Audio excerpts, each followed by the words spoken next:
The sound that first made me stop was a seatbelt chime.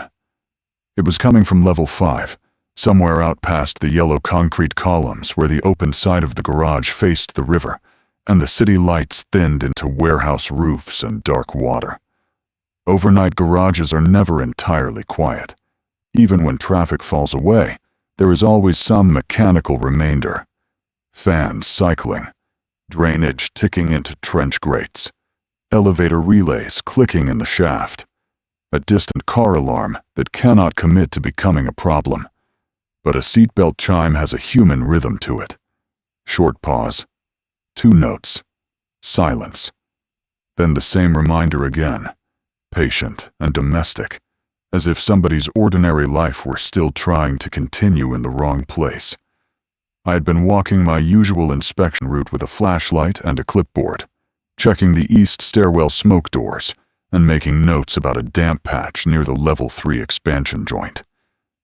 It was just after 2 in the morning. A fine rain was drifting through the open sides of the upper decks and stippling the hoods of monthly Parker sedans. The city was not asleep exactly, but it had entered that thinned-out phase where the remaining movement belongs mostly to shift workers, late dinners, delivery vans, and people who have misjudged how long they could stay out.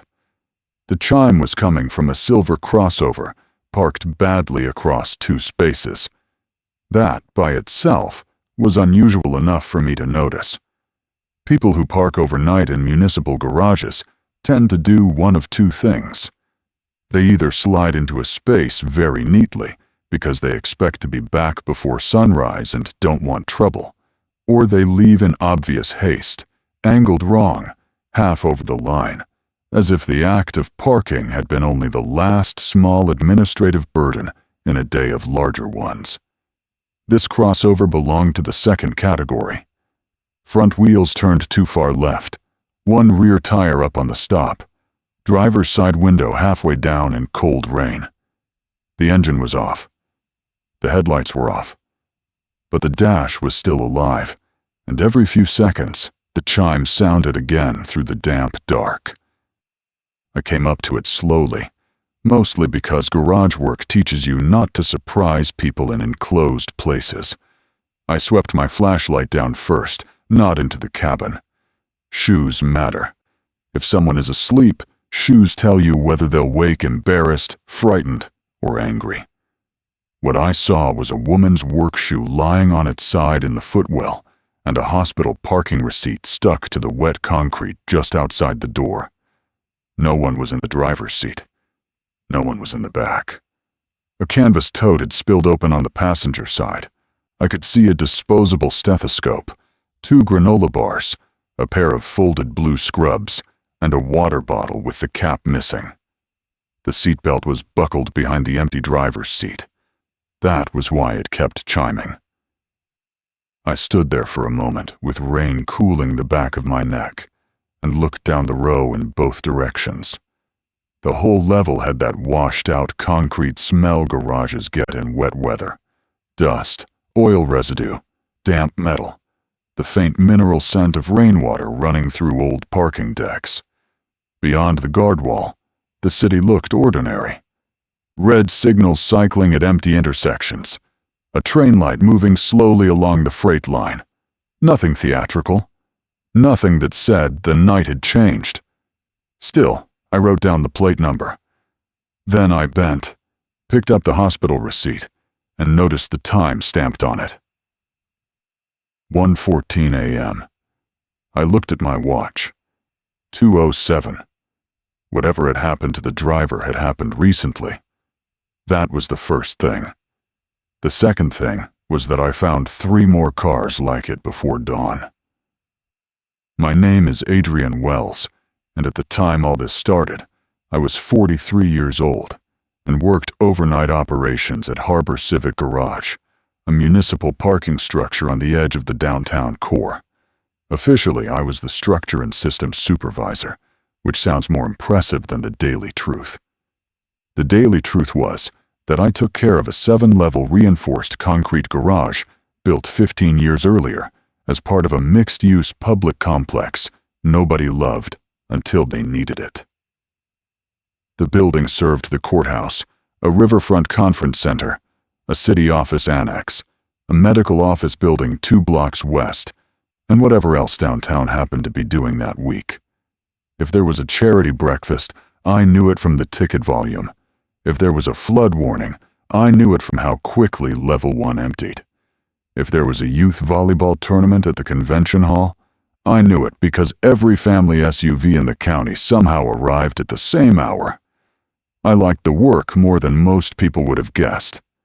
Parking structures seemed simple from the driver's seat. You enter, you spiral, you choose a level, you forget where you put the car. From the inside, though, they are a precise kind of machine. Drainage, lighting, gate arms, payment kiosks, traffic flow, electrical distribution, carbon monoxide ventilation on enclosed levels, concrete maintenance, snowmelt chemistry, fire suppression standpipes, elevator service, access control, camera coverage, monthly permit databases, EV charging loads, cleaning schedules, striping wear. They are cities reduced to one very particular function, holding motion still for a while without letting it decay into confusion. I had a civil engineering degree, though I used less calculus than people assume and more common sense than universities advertise. Before Harbor Civic, I had worked road maintenance for the county and spent 3 years with a contractor inspecting bridge decks. Parking structures were a quieter branch of the same family. They taught you to respect loads, weather, drainage, and the small habits of strangers. Overnight suited me. There was less performance to it, fewer meetings, more listening. The day shift dealt with irritated visitors, lost ticket complaints, event exits, and the long theatrical misery of people discovering that downtown parking cost money. I dealt with systems. I reset kiosks, checked pumps, reviewed overnight permits, tested generator transfer, and walked the structure when it was mostly empty, so that any sound out of place had room to announce itself. Harbor Civic itself was a better building than people gave it credit for. Level 1 was enclosed on 3 sides and held cashier booths, the control room, a maintenance cage, janitor closets, a secure bike room, and the entry lanes. Levels 2 and 3 were semi-enclosed commuter decks, more protected from wind, with carbon monoxide sensors and mechanical exhaust fans. Levels 4 through 6 were open-sided, each with broad views over a different slice of the city: river, office towers, Old Market District, Hospital Hill. The roof deck carried a solar canopy over half its span, mostly to offset lighting and EV charging, though the city had treated it as a public relations item more than a resilient system. 2 stair towers, east and west, were built as sheer wall anchors. There was a glass elevator, which people admired until it broke, and then hated on principle. A pedestrian sky bridge on level 3 connected us to the municipal annex, a narrow office building with restrooms, a break room, conference rooms, and a roof-mounted domestic water tank with booster pumps. In the basement beneath the annex sat a stormwater detention chamber, part of the city's flood mitigation work, which stored runoff and released it slowly into the river system after heavy rain. The garage also had a generator sized for life safety circuits, not comfort.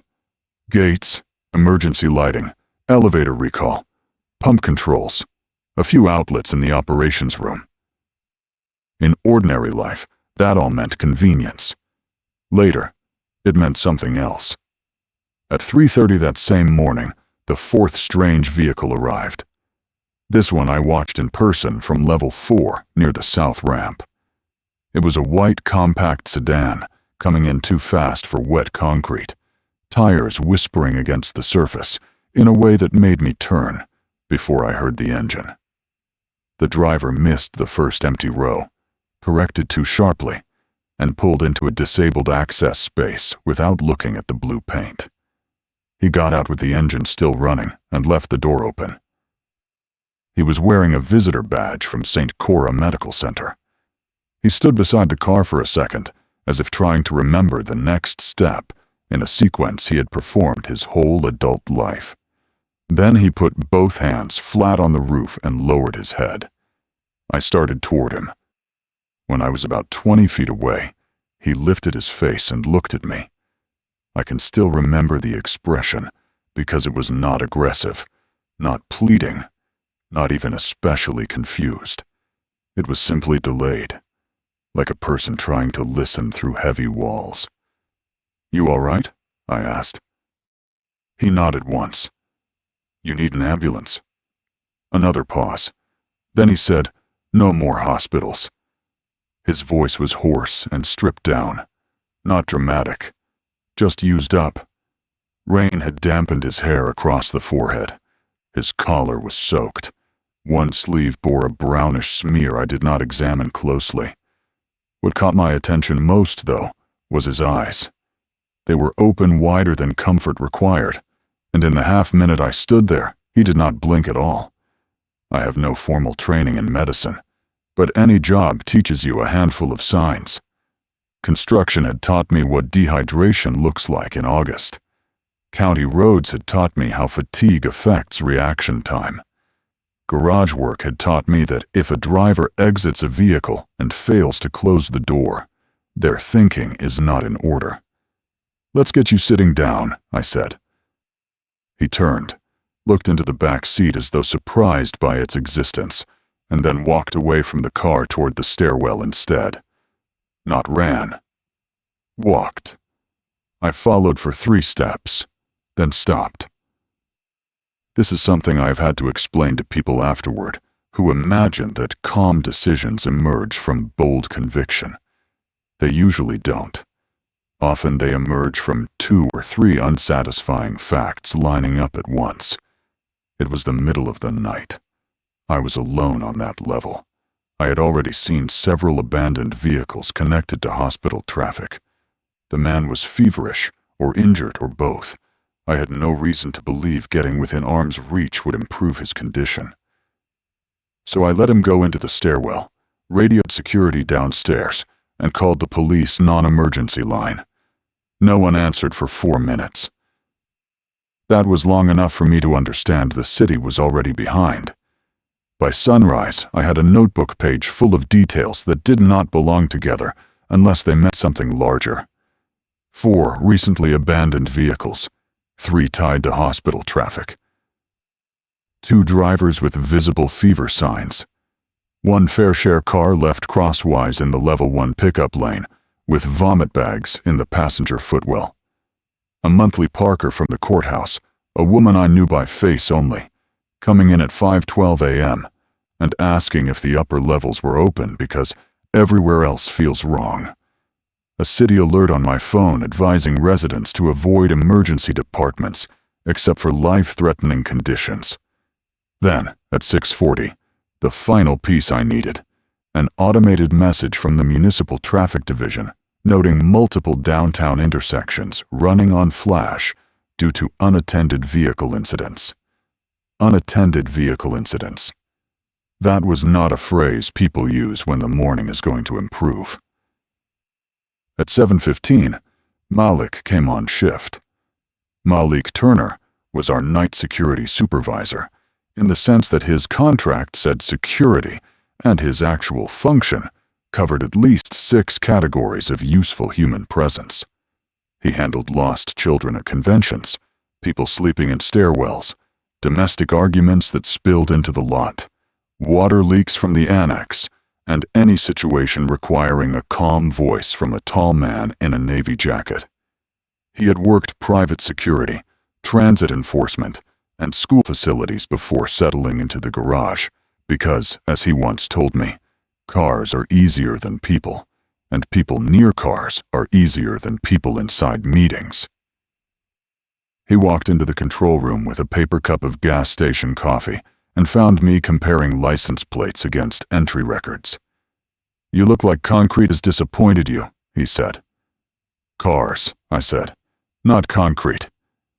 He set down the coffee. "That worse?" "Potentially," I told him what I had seen. He listened without interrupting, which was one of his better traits. When I got to the part about the man from St. Cora, he looked through the control room glass toward the entry lanes where 2 early commuters were taking tickets and heading up the spiral. "You think it's disease," he said. "I think something medical is affecting driving behavior, judgment, and maybe aggression. Fast enough to show up across several unrelated arrivals." He nodded slowly. "My sister's on respiratory at Mercy. She texted at 3 and said the ER waiting room felt like a bus terminal in a storm." "That's not reassuring." "No," he said, "it isn't." At 8, the day manager failed to arrive. At 8:15, the maintenance vendor called and said his crew would not be coming downtown because there's something going on with the hospitals. At 8:20, a family SUV came in from the east ramp, parked across 4 spaces on level 2, and nobody got out for 6 full minutes. Malik and I watched from a distance. When the driver's door finally opened, a woman in business clothes stepped out carrying a little girl wrapped in a blanket. The woman looked exhausted rather than ill. The child looked asleep. In the 3rd row sat an elderly man with an oxygen cannula and a small silver overnight bag. The woman saw us and said, before we even reached her, "I'm not sick. He isn't sick. She's only tired. I just need somewhere with concrete and doors for an hour." That sentence changed the whole shape of the day. Until then, I had still been working under the assumption that the garage was a thing people passed through, while the actual crisis remained somewhere else. Hospital district, traffic grid, neighborhoods, emergency services. But here was the truth of it, standing on level 2, in wet heels and a wrinkled blazer. People had already started making shelter decisions, not long-term ones. The first desperate, intelligent, temporary ones. Concrete and doors for an hour. That was what the garage had become in her mind. Maybe she was right before I was. Her name was Elise. She worked in the county clerk's office. Her father had been discharged from one hospital after 12 hours in a hallway chair and refused at another because there were no beds. Her daughter's school had closed unexpectedly. The roads out toward her sister's farmhouse were already jammed with stalled cars, one minor crash, and what she described as people walking in the wrong way in traffic. I asked the practical questions. Fever? Bites? Confusion? She said no to all 3. The father nodded when spoken to. The child woke briefly, asked if they were at work, and went back to sleep. So I made the first choice I would later have to defend many times. I told them to move to level 6, park near the east stair tower, and wait there while I thought. By 9:30, I had made the larger one. I called my ex-wife, Jenna, who lived with our son Lucas in a suburb west of the river. We were on good terms in the manner of people who had disappointed each other quietly, and then learned to parent anyway. When she answered, I could hear news audio in the background and cabinets opening. "Tell me whether I should be loading the car," she said. That was Jenna, no preface, straight to the useful part. "Yes," I said, "but not toward downtown. Go to your brother's place in Millerton if the road's open." She was silent for a beat. "You sound certain." "I'm certain enough that I don't want Lucas in a school pickup line or hospital-adjacent traffic today." "What are you seeing?" "Vehicles abandoned by medical staff, bad driver behavior, delayed responses, people looking feverish and disoriented. I think downtown is going to lock up from decision failure before anything else." "And you?" "I'm staying here for now." The smallest pause, then, "Because you think the garage is safer than the road?" "Yes." Lucas got on the line before I could ask. He was 16 and had recently grown into the kind of voice that carries both confidence and unfinished childhood at the same time. Mom says you're doing emergency parking. That's one way to put it. He lowered his voice a little. Are people turning? Teenagers have the advantage of asking the question adults try to phrase into other shapes. I think people are getting very sick very fast, I said, and some of them are not staying themselves. Okay, he said, I'll charge everything. Good. Go with your mom. Stay west. He said he would. I sat for a moment after the call ended with my hand still on the phone. Outside the control room glass, the entry lane was backed up for the first time on an ordinary weekday morning without an event scheduled nearby. Not a traffic jam yet. Just too many choices arriving at once. That was when I decided Harbor Civic would stop being a parking facility and become a managed site. I did not announce it that way. People dislike transformations phrased too grandly. What I did was simpler. I shut both public entry arms and switched all inbound traffic to manual screening at the south gate. I disabled payment mode in the kiosks because no one was going to be coaxed into normal commerce by a ticket stub. I called the municipal annex manager and got no answer, then used my emergency facilities code to open the sky bridge and secure the annex conference floor for potential shelter use. I sent Malik to the entry lane with a folding table, bottled water, and a notepad. I wrote 4 headings on the whiteboard in the control room. Hospital vehicles, service and delivery vehicles, family vehicles, electric vehicles. Those categories became our rules by the end of the day. Not mysterious rules. Not inherited wisdom. Just the result of trying to think clearly before panic turned all cars into either property or obstacles. By noon, with Malik, Elise, and 2 other stranded city workers helping, we had formalized them. Rule 1. Any vehicle arriving from a clinic, ambulance bay, urgent care, or hospital district waits 1 full daylight cycle before anyone opens it. That rule existed because the earliest contagious cases we saw came in through medical traffic, and because a parked car can hold fever longer than people expect. Doors, upholstery, dropped bandages, half-finished drinks, blood sugar wrappers, phone screens, steering wheels. We used Level 1's Far West row as a quarantine line and marked it with cones and caution tape. Nobody liked it. Everyone understood it. Rule 2. Delivery vans, service trucks, utility pickups, and refrigerated vehicles are inspected before private cars. That rule existed because a single van could contain more survival than 20 sedans. Tools, food, bottled water, gloves, blankets, ladders, medicine coolers, work lights, contractor batteries, rope, crates, shelf-stable snacks. We were no longer thinking in terms of ownership first. We were thinking in terms of system value. Rule 3. Any vehicle with child seats, mobility equipment, personal documents, or visible family supplies gets traced before it gets salvaged. That was the moral rule. The garage filled quickly with interrupted lives. Strollers, homework folders, walkers, insulin kits, stuffed animals, legal envelopes, church clothes on hangers, dog leashes, photographs in door pockets. We refused to let those become anonymous spoils.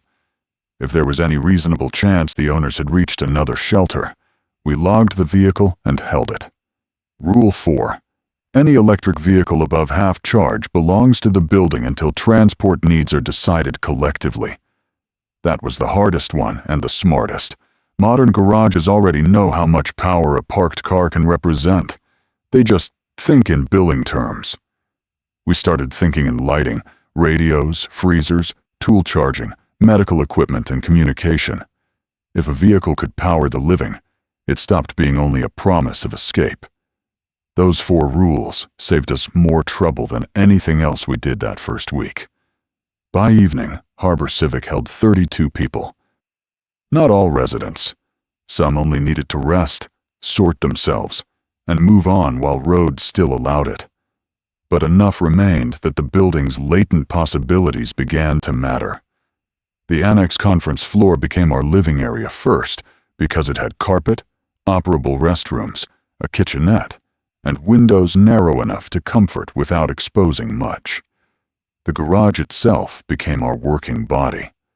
Level 1 quarantine, Level 2 intake and screening, Level 3 supply sorting, Levels 4 and 5 general parking, and later sleeping pods. Level 6 family row and quiet zone, roof deck for weather watch, drying racks, solar maintenance, and eventually planters. The east stair tower became our internal spine because it connected most cleanly to the annex and could be gated at both ends. Water came from 2 places. The annex still had pressure for 3 days, fed by city mains and the rooftop tank. While that lasted, we filled everything we could: coffee urns, mop buckets, office dispensers, restroom tanks, plastic archive bins from a city records room, even the decorative glass beverage pitchers the annex used for luncheons no one would be attending again. After municipal pressure fell erratic, we shifted to the rooftop tank, rationed carefully, and supplemented with rain capture from the solar canopy gutters into the stormwater detention chamber. That water required settling, filtration, and then boiling or treatment depending on use. But it was volume, and volume is what gives decisions breathing room. Food came in waves. First, whatever people had in their cars and bags. Then the service vehicles. One catering van held sealed rolls, condiments, napkins, and 3 industrial tubs of chicken salad that Felicia, who arrived later that same day and immediately became our medical lead, insisted we either eat at once or bury under ice packs. A produce delivery truck on level 3 held crates of apples, onions, potatoes, and cabbage. 2 contractor vans held coolers, protein bars, work gloves, bleach, tarps, and enough bottled water to make all of us temporarily irrational with gratitude. The municipal annex break room contributed stale crackers, oatmeal packets, tea, powdered creamer, and a freezer full of frozen lunches intended for committee meetings. Structure, surprisingly, we already had. Parking garages are blunt buildings but honest ones. Long sight lines, few hidden rooms, concrete everywhere, multiple vertical exits, thick columns, defined lanes, overhead lighting that can be reduced by zone, security grills on pedestrian links, ramps wide enough to block with a single bus or box truck if needed. The lower levels were vulnerable to vehicle intrusion, so we parked 2 city maintenance pickups nose to nose across the south entry, and later reinforced that barrier with a disabled shuttle bus from the convention center. The upper levels were better protected simply by inconvenience. It turns out even in collapse, people prefer ground-level decisions. That first week had a pattern to it that I remember almost affectionately now. Not because it was easy, because it was methodical. At dawn, I would walk levels 1 through 6 with Malik, checking barrier positions, looking for new arrivals, listening for anything mechanical that had stopped doing its job.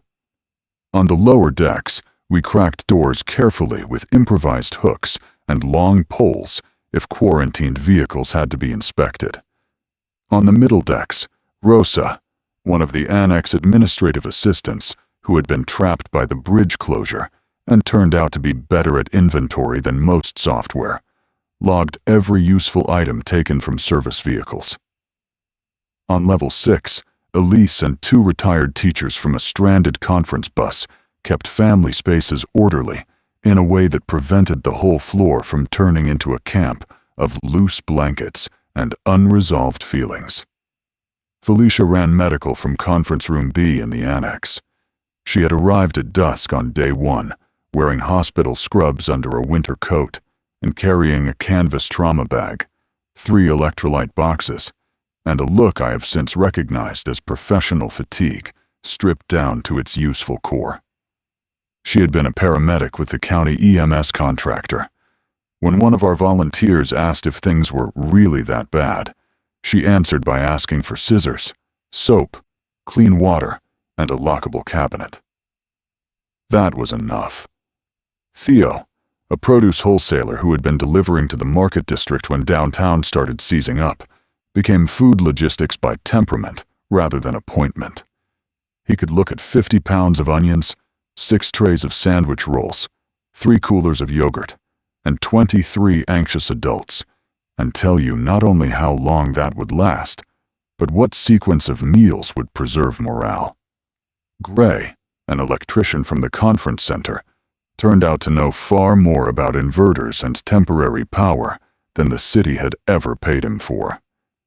He and I began studying the EV chargers on level 2, with the kind of reverence mechanics usually reserve for engines that still start in winter. That work changed our survival from scavenging to design. Rule 4 had told us electric vehicles belonged to the building until transport needs were decided collectively. Gray helped me make that true in practice. Several of the newer EVs parked in Harbor Civic had vehicle-to-load capability, which in ordinary times most owners used for camping kettles or none of the above. With adapters, discipline, and a good deal of caution, we could run targeted circuits off them. Not the whole garage, not the elevator, but radios, LED task lights, phone charging banks, a compact fridge, medical refrigeration, power tools, and later one small induction burner. It sounds technical because it was, but emotionally, the shift was simpler. The parked cars stopped being only dead weight and became a scattered reserve grid. Soon, we tagged them. Blue tags for power-capable EVs, green tags for active transport vehicles, red tags for quarantine, yellow tags for family traceholds, white tags for service inventory complete.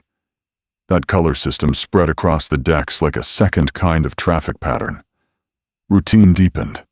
People slept. People bathed with more care than water budgets encouraged.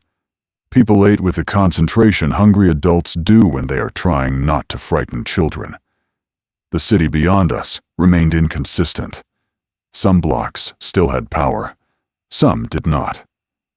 We got radio fragments from police, public works, and later amateur nets. Most of the useful information, however, came from movement itself.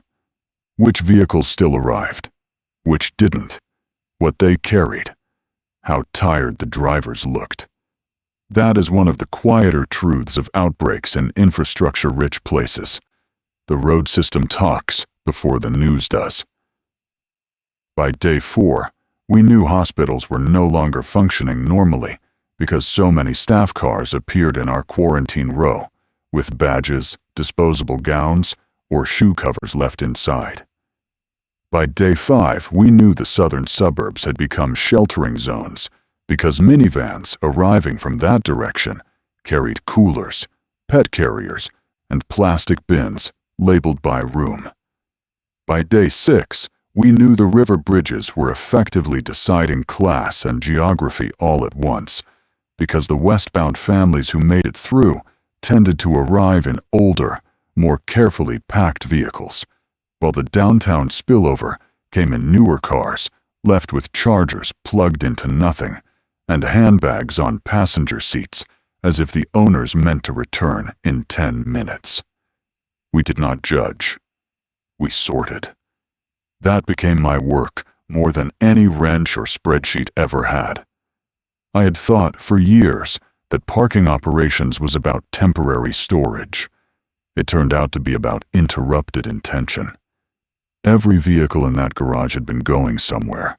Court, work, soccer practice, dialysis, brunch, conference registration, airport shuttle, a second date, a bad apology. By the second week, Harbor Civic was full of destinations that had failed to occur. Our rules gave those failures shape so they would not rot into chaos. The family trace rule mattered most.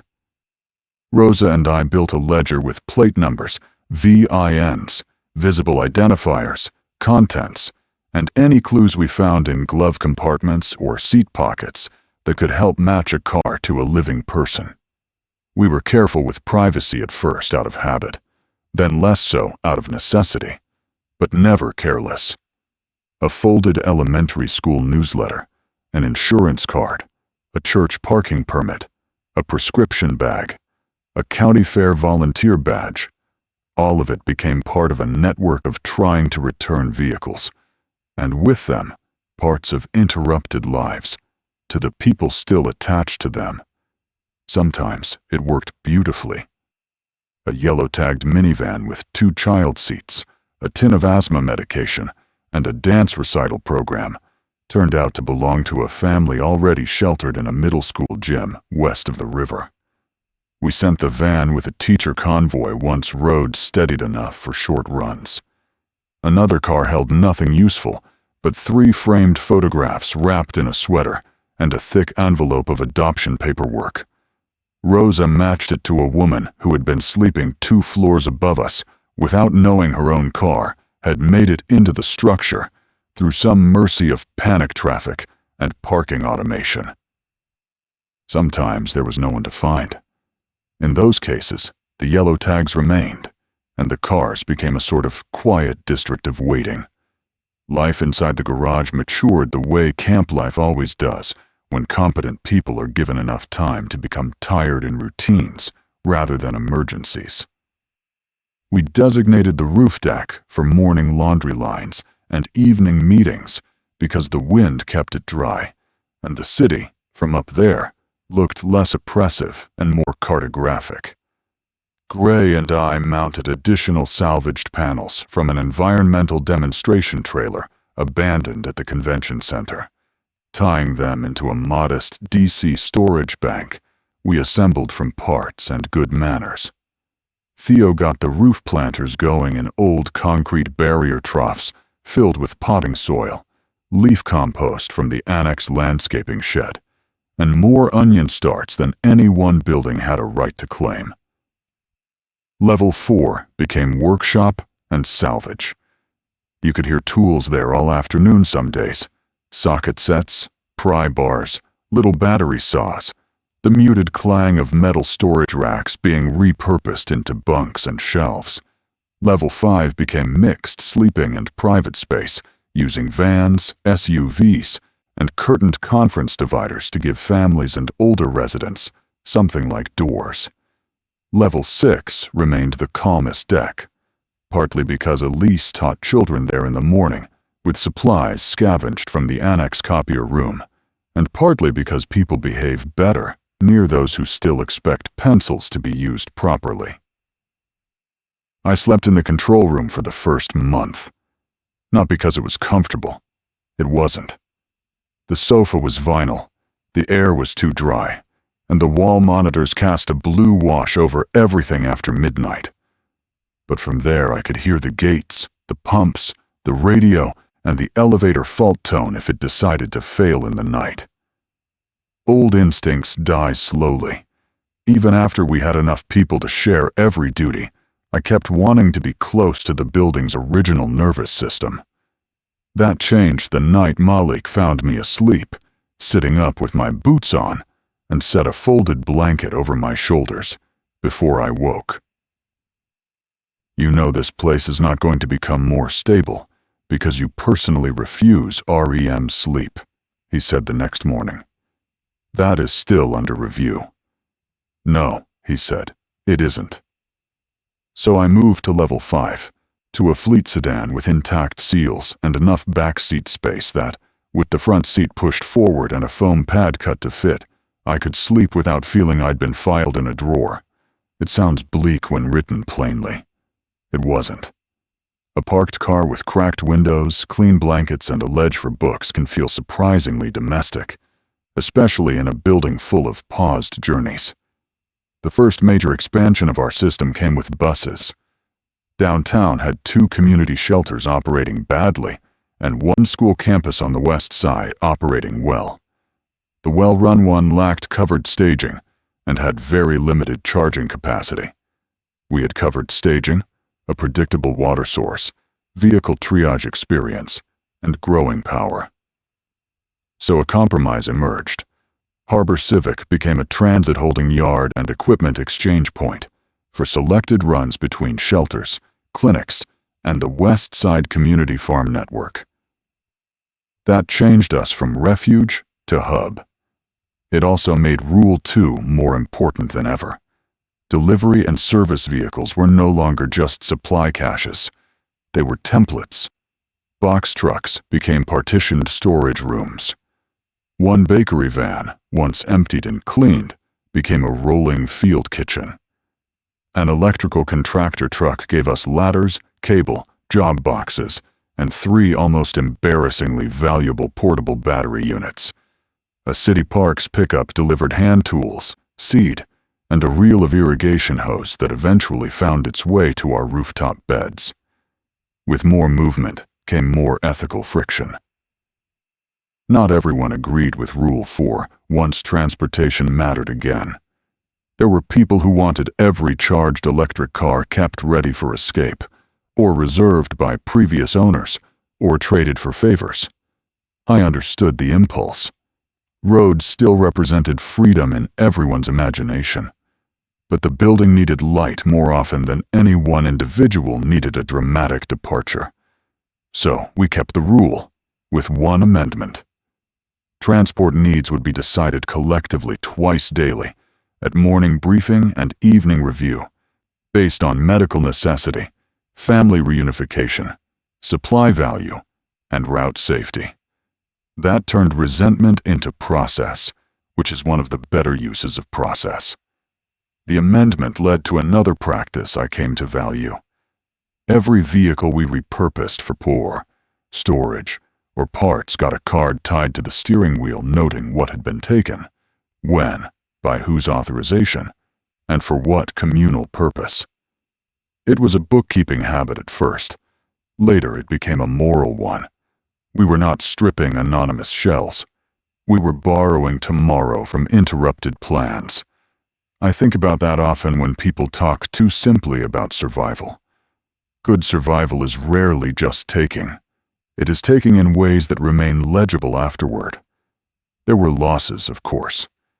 A quarantined medical transport van on level 1 held 2 people who had already died when we opened it after the waiting cycle. One older man from our own group, a diabetic accountant stranded after a conference luncheon, survived the first month and then did not survive the winter flu that followed. A young graduate student who volunteered for too many runs got clipped in the leg by a panicked driver on a feeder road and never fully forgave himself for the delay he caused, though we all did. Harbor Civic did not become some idealized haven where competence erased grief. It simply became a place where grief had shelves, lists, and people to share the carrying. Winter came earlier than most expected that year. Cold changes parking garages in precise ways. The upper decks become louder because sound travels cleaner in dry air. Condensation marks every exhalation. Tire rubber hardens. Concrete holds less of the day. Doors either seal beautifully or not at all. We prepared for it with the kind of seriousness garages usually reserve for salt and freeze-thaw cycles. Windbreak tarps along the west openings on levels 5 and 6. Foam insulation salvaged from trade show crates for annex window seams. More permanent sleeping pods built from modular display walls inside parked vans and 2 shuttle buses. Water rotation plan to protect the rooftop tank and keep the stormwater system from becoming a frozen monument to optimism. The buses became our great winter gift.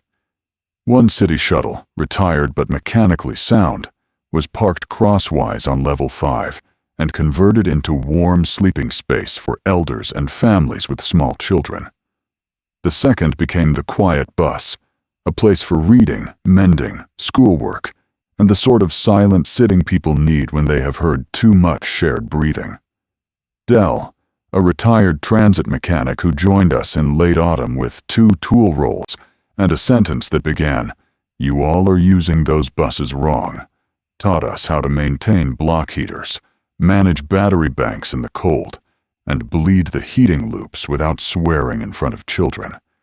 He failed at the last part. By then, our population stabilized around 53. That sounds large for a garage, but buildings expand in meaning faster than in drawings. We were not all sleeping shoulder to shoulder on concrete. We were distributed through annex rooms, buses, selected vehicles, curtained areas on upper decks, and, for a while, the former city planning archive room, which still smelled faintly of blueprint paper. We had kitchen rotations, school hours, maintenance rosters, vehicle review teams, and a weekly task nobody liked called drain check, because leaves, paper cups, and urban dust do not stop existing just because civilization has had a difficult year. What made the garage livable, more than anything, was that its original logic remained visible. You entered. You were sorted. You were assigned a level. Flow mattered. Space had markings. Capacity could be read. Nothing about that is romantic, but it is reassuring. Humans calm down in environments that make categories obvious. Some evenings, especially after snowfall, I would walk level 6 at dusk and look down through the open guard walls at the pattern our life had made. The south entry barricaded by buses and maintenance trucks. The quarantine row on level 1, still respected, now cleaner and more organized than some city clinics used to be. Blue tags of the EV bank on level 2. Theo's produce racks and storage cages on level 3. Workshop lights low and warm on level 4. Curtains lit from within on level 5. Laundry lines and planter boxes on the roof, moving faintly in cold wind. A parking structure had become a vertical neighborhood without ever pretending it wasn't concrete. That honesty made me fond of it. It also changed how I thought about vehicles. Before the outbreak, I regarded cars mostly as variables in flow. Volume, turnover, occupancy, stall width, sensor failure rate. Afterward, they became a different kind of architecture. A van could be a room. A bus could be a corridor. A pickup bed could be pantry or clinic intake. An electric hatchback could be a silent power station. A sedan full of legal folders could be the entire administrative memory of a family. The 4 rules had begun as triage about certain vehicles. Over time, they became a philosophy of paused motion. Hospital vehicles reminded us to wait before assuming safety. Service vehicles reminded us usefulness often arrives in plain paint and steel shelving. Family vehicles reminded us that every system failure lands first in personal objects. Electric vehicles reminded us that stored energy is, at heart, stored time. I never said that last sentence aloud at briefing because Malik would have accused me of becoming a brochure, but I believed it. Spring eventually came, and with it came the slow easing that real communities recognize without fanfare. Not rescue, not restoration in a cinematic sense, just more competence at a larger scale. The West Side Farm Cooperative stabilized enough to send regular produce and receive mechanical help in return. The school shelter turned into a school again, partly. A clinic network began rotating staff through 3 safer sites instead of exhausting everyone in one collapsing building. The river bridges reopened under controlled schedules. Movement returned, not casually, but deliberately. Harbor Civic changed with that too. Some people left for homes they could reclaim or relatives they had found. Some stayed because the garage had become home in a truer sense than the apartments they had fled. New people arrived with better planning and less desperation. Our vehicle tags grew cleaner. The quarantine row shrank. The rooftop planters improved because Theo finally convinced us to stop treating herbs as ornamental morale and start treating them as actual agriculture. Gray built a proper DC cabinet for the EV microgrid, with labels that made me proud. Rosa archived the steering wheel cards from repurposed vehicles in acid-free folders because she said someday somebody would want the record of how a building learned to borrow from parked cars without becoming a thief. She was probably right. Now, years later, I still work there. Not on the exact payroll line, because municipal payroll lost interest in tidy categories a long time ago. But I still walk the decks. I still check the drains before heavy rain. I still listen for unusual sounds in the stairwells. We use the garage differently now. Half transit yard, half market, half shelter, which is too many halves, but accurately reflects civic recovery. People store cargo bikes where courthouse sedans once sat. The annex conference room hosts immunization clinics, literacy classes, and route meetings. The rooftop buses are still up there, though one is now mostly a library, and the other, to my private amusement, serves as the quietest nap room in the district. The 4 vehicle rules are painted on a steel board in the operations room now. They are no longer emergency inventions. They are institutional memory. Children who grew up here know them without knowing they are unusual.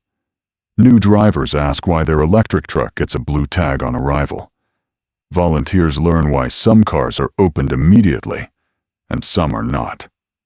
Family trace teams still reunite vehicle contents with owners when they can. We do not move as frantically anymore. That is the difference. But we still move. Sometimes, very early, before the first scheduled convoy, and before the market trucks start backing in under the lower deck. I go to level 5 and stand near the row where I found that first silver crossover in the rain. The city looks different now.